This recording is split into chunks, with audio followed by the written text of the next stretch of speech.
latest update, Aksaya Project Jasmine Duplex and Single Attached. So, andito ako ngayon sa ating model house.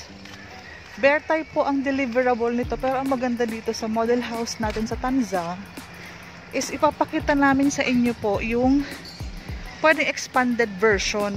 Inspiration nyo po kung ipapa-extend nyo or ipapa-expand nyo po yung inyong lote. Okay, unahin po natin yung deliverable na bare type ng single attach natin. So, ito po yung side ng ating garahe. Ito po. Ito po ang itsura natin sa gilid. Madaming bintana. Yan ang maganda po pag naka-single attach. Pinakamurang single attach po ito sa Tanza, Cavite. Malapit sa highway. Malapit na din po ito sa lahat. So, ito yung hanggang dito yung space mo. Ito yung itsura ng likod. So, puro bintana. Ayan po. Ito yung CR natin. So, nauna akong pumasok sa likod. Okay po, makinis na po ang pagka-finish ng ating flooring at ng ating wall. Maganda po ang klase ng ating hagdanan. Wala tayong wood, walang maaanay. So, ito po ay combination of steel and semento na po. Ayan. Nakasemento na yung ating steps pataas. Naka-steel deck na po tayo. Ito po. So, sa bintana natin is maaliwalas ang location ng bahay. Loob at labas kasi malalaki ang bintana. Magandang klase ng ating sliding windows. Malaki ang ating bintana. So, ito po. Ito ang magiging itsura ng ating garahe. Ito. So, akyat tayo taas. Sa taas, naka-bare type siya. Kasi para po, ang decision po is sa inyo kapag kayo po ay magpapaayos. And kina-consider po kasi yung inyong pag-i-expand. So, malaking rooms to for 2 bedrooms. High ceiling, baka gusto nyo mag-lofted type na pang double deck. Ayan po. Nakaabang na ang ating mga sa electricity natin. May mga socket na po yan para sa 2 rooms division. Okay, ito yung kabuuhan ng second floor. So, let's go po. Punta tayo doon sa expanded para sa inspiration nyo kung papa-expand nyo. Magiging 3 bedrooms siya. And magiging covered carport. So, ito po yung expanded version. Papasok tayo dito. Dito po ako unang pumunta. So, para po ma-imagine niyo po, hanggang dito po tayo. Ito po ang deliverable. Ganyan po. Single attach. Ito po yung ating garahe. And ito pong kalahating ito, kung makikita nyo, ito po yung proposal kung gusto nyo pong ipa-expand. Bali, ang magiging expansion mo is itong side na to. Ito yung covered garage. Magiging isang room itong taas. So, pasukin natin. So, unahin natin yung space mo sa harapan. Ito pa yung magiging space mo. Yan. Ito. Pwede ka mag-garden. Pwede mo yan lagyan ng bakod. Gate. So, yan muna. And, dito tayo sa ating covered garage. So, ito ang space mo. Ito. And, kakasya dyan yung car natin. Maganda siguro gawin mo na lang po itong bintana para maging extra source pa ng daylight. Maliwanag ang kusina. Kasi ginawa nilang kusina po ito. So, ito okay. Ito naman ang ating pintuan papasok. So, let's go. Maging maluwag na maluwag po siya. Ito yung ating bintana, hagdanan pataas.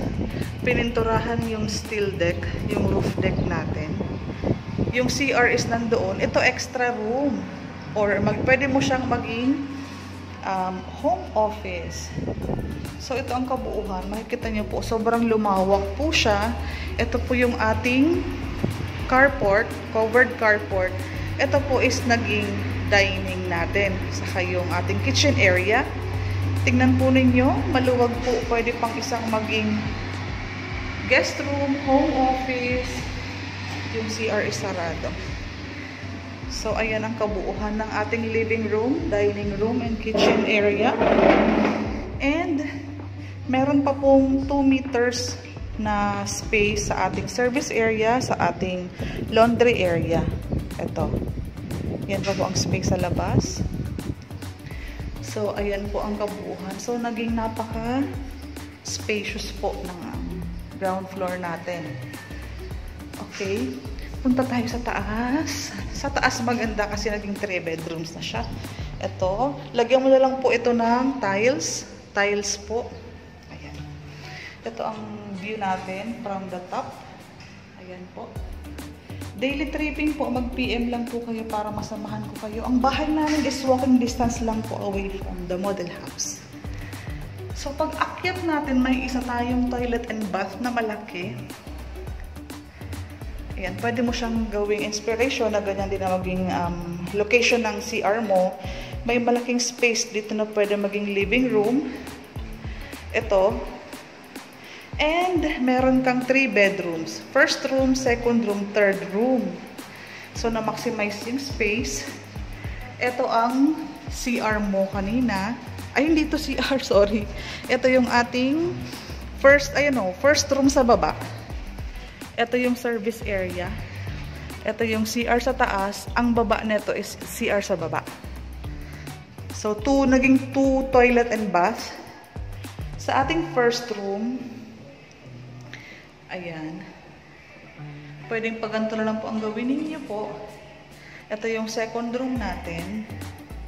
Ito yung second room. Ito po yung carport. Itong baba po. Ito po third room natin sa kabila. Ito naman yung space natin doon sa ating kitchen.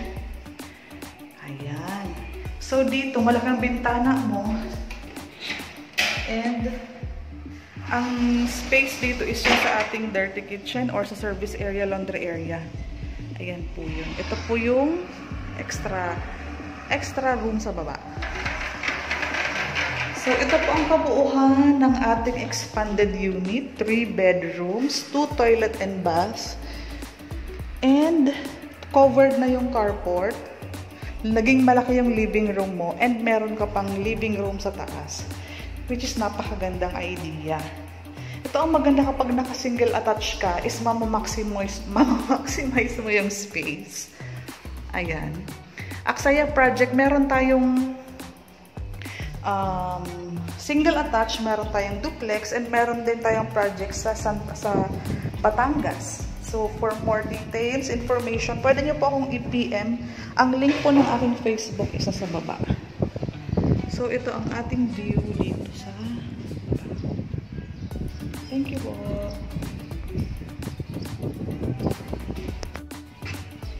Ito po ang harapan. Kasama na po itong mga decorative stone sa turnover natin. Ayan, bintana. Daily tripping po. Daily reservation, malapit lang kami sa office. So, pwede ko kayong masamahan agad. Thank you.